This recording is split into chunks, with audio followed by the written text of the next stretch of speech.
Olá pessoal, vamos continuar a leitura do Banquete de Platão.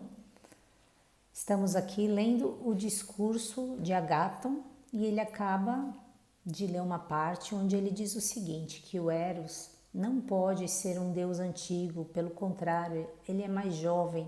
E aí ele cita aqui Hesíodo, a Teogonia, e diz o seguinte: se Eros estivesse de fato vivo naquela época, ele não teria deixado acontecer o conflito entre os titãs, especialmente entre Cronos, né, e os deuses que falam sobre especificamente aqui o agrilhoamento e a castração de Cronos realizado por Zeus. E aí ele diz mais, né? Ele diz que ele é tão delicado e que tão jovem, né? E permanece eternamente jovem, que quando ele entra em nós, por ser tão fluido e tão delicado, tão maleável, às vezes sequer percebemos que ele entrou ou saiu através de nós. Então ele fala sobre essa beleza, dessa delicadeza constante de Eros, né? E faz essa associação, inclusive, com as flores. Então vamos continuar um pouquinho mais aqui, né? Vou só voltar nesse parágrafozinho que eu parei dizendo aqui. De fato, Eros não se instala em nada, seja corpo ou alma, que seja incapaz de florescer ou que haja perdido seu viço. Por outro lado, seu lugar é todo lugar onde imperam o florescimento e a fragrância, sendo aqui que ele se instala e permanece.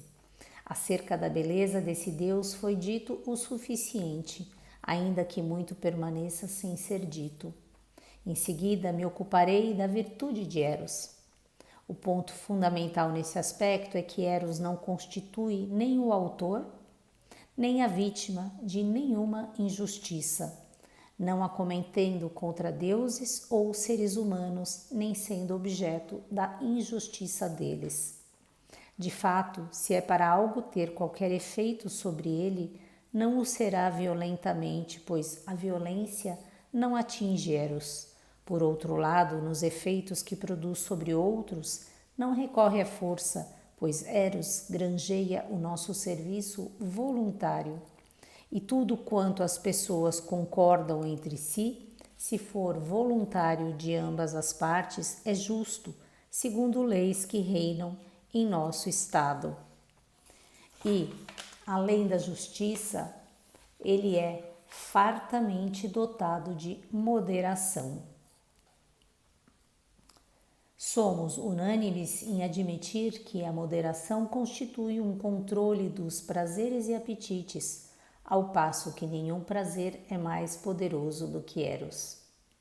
Mas, se são mais fracos, estão necessariamente sob o controle de Eros, sendo este que os controla.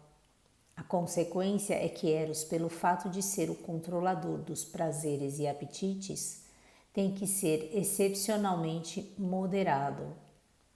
Além disso, é de se observar que no que se concerne à coragem, nem mesmo Ares resiste a Eros. De fato, ouvimos falar não de Eros apanhado por Ares, mas de Ares apanhado por Eros, com referência a Afrodite. Aqui existem novamente várias referências. Então, Platão está citando aqui Tiestes de Sófocles, que é uma peça que só restaram fragmentos até os dias de hoje, e aí está citando essa obra aqui também. Platão também está se referindo aqui, outra nota de rodapé, né, a um episódio mitológico em que Hefaístos, tendo preparado uma armadilha, apanha Ares no leito com Afrodite, que era esposa do primeiro. Então Platão troca aqui Hefaístos por Eros. Você vê que são muitas referências, como eu sempre aqui recomendo, cada um ter o seu livro para poder ler e buscar um pouco mais sobre isso tudo que estamos aqui falando, né? Mas o todo a gente vai acompanhando. Então, vamos continuar. Aquele que apanha é mais poderoso do que aquele que é apanhado, e porquanto ele tem poder sobre aquele que é mais corajoso do que os outros. É necessariamente o mais corajoso de todos. Isto basta no que se refere à justiça, moderação e coragem nesse Deus. Resta falar da habilidade, e neste caso tenho que empregar tudo o que posso para efetuar uma avaliação adequada.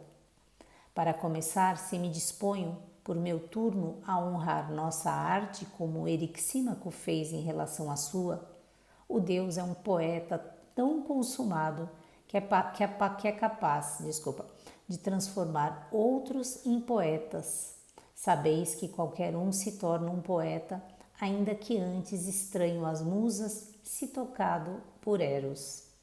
E isso pode ser tomado por nós apropriadamente como evidência de que Eros é um bom criador. Em síntese, em criação que envolve todas as artes das musas, de fato, não é possível dar a outrem o que não se tem, bem como não é possível ensinar o que não se sabe. E pergunto, quem negará que a criação de todos os seres vivos se deve à própria habilidade de Eros, pela qual todos os seres vivos são gerados e produzidos? Por outro lado, no que tange aos artesãos, não sabemos nós que aquele que tem esse Deus como mestre acaba atingido pela luz do sucesso, enquanto que aquele que não foi tocado por Eros permanece na obscuridade?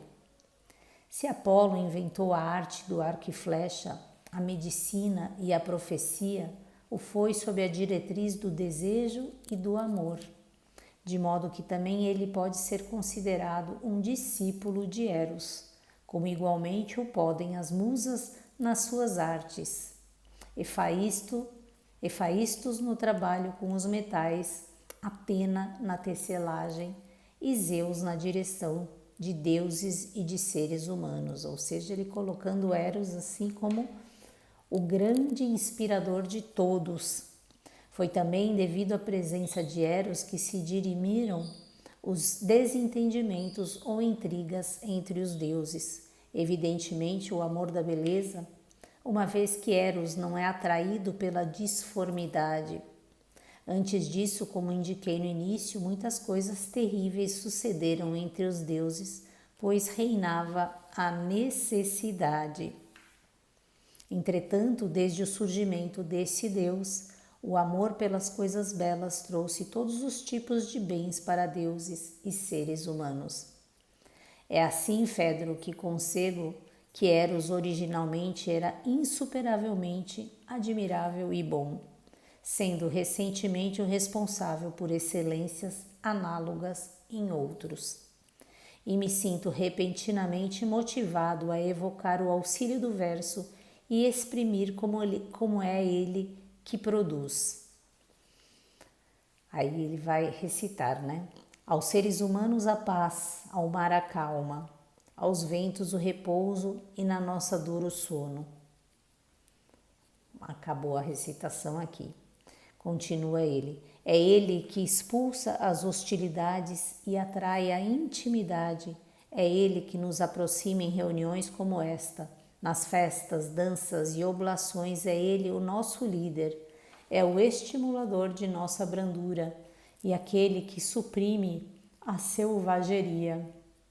É generoso, jamais mesquinho, gracioso, amável, digno de ser contemplado pelos sábios, digno de ser admirado pelos deuses, cobiçado pelos que dele não partilham, entesourado pelos que dele partilham. Pai da magnificência, ternura, elegância, graça, saudade, anelo, solícito com os bons, indiferente com os maus, no trabalho penoso e no medo, no beber e no discurso, o nosso mais confiável piloto, combatente de marinha, guardião e preservador, ornamento da ordem dos deuses e seres humanos, o mais nobre e o melhor condutor, que todos deveriam seguir, unindo-se musicalmente aos seus hinos, unindo-se a ele na canção que ele entoa, que encanta o pensamento de todo Deus e de todo o ser humano. Eis aí, Fedro, ele disse, o discurso que ofereceria em seu santuário. Fiz tudo ao meu alcance para combinar o divertido com a seriedade moderada. Vou parar por aqui, sempre digo, vale a pena ouvir de novo. Veja quantas qualidades ele coloca para Eros e a forma como ele diz, e na sequência nós vamos ouvir uma crítica de Sócrates dizendo que esse discurso foi vazio. Se nos encantamos por esse discurso, também podemos perceber o que em nós, nos faz nos encantar apenas com predicados. E a gente pode pensar, será que a nossa razão, quando ela ouve tantos discursos assim, com tantos predicados, com essa beleza, com essa gentileza, será que muitas vezes somos levados ao engano, justamente por estarmos apenas ouvindo palavras que encantam aos nossos sentidos? Fica aí mais um questionamento para a gente. Vale ouvir de novo e continuamos amanhã, se Deus quiser. Bye bye, pessoal.